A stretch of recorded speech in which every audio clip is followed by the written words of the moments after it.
Previously, I woke up in the middle of the night thinking that it would be my last. So I was rushed to the Prophet's mosque, sallallahu alaihi wasallam. If today is the day, let it be close to the beloved. It was at this time I was able to question my soul as to why he wanted me to die so early. Then he eventually told me I needed to know Arabic. The key is in the Arabic.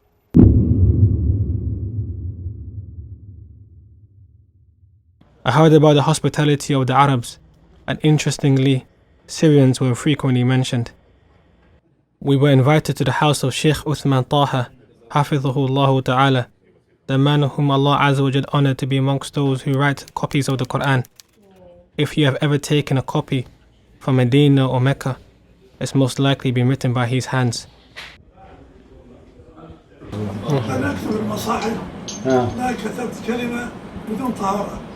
MashaAllah, he didn't write a single word without tahara, he says.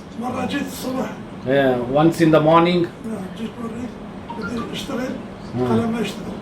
his pen was not working. It's not working. The pen was not right. Yeah.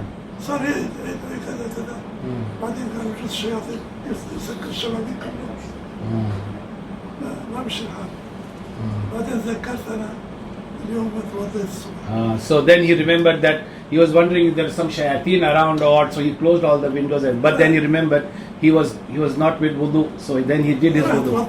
Yeah. And then he started writing. The pen started writing. He was not born in the holy city but migrated from Syria. Now I see why the Syrians are frequently mentioned. We jumped back onto the road heading towards Mecca, the place where the African princess and her son once lived. Within this place, her husband and son erected a house solely for the worship of Allah Azza wa Jal, and there is a flow of pure water that to this day pours out of the earth and is distributed freely. So the question was posed, who is this honorable African princess? Then it was said, were you not Christian before? Don't you know Abraham and his wife Hajar and their son Ismail? Taken by surprise, I said, we was always taught that Hajar was just a slave girl, and Sarah, Abraham's legitimate wife, couldn't give birth, so it was suggested that Abraham impregnate this slave girl. Then they smiled and said, of course they will tell you that. How different would the narrative be if you knew that Abraham married an African princess and bore a legitimate child? Wasn't so long ago when the Africans were indoctrinated with the slave Bible, wasn't it?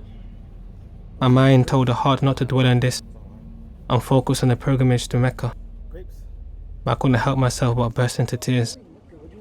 I am sorry, Princess Hajar. I didn't give you the respect that you deserve. Please forgive me. I was foolish. I was once foolish. Wait. I know that the free-flowing water in Mecca still exists, and it's called Zamzam. But what happened to the house that Abraham and his son built?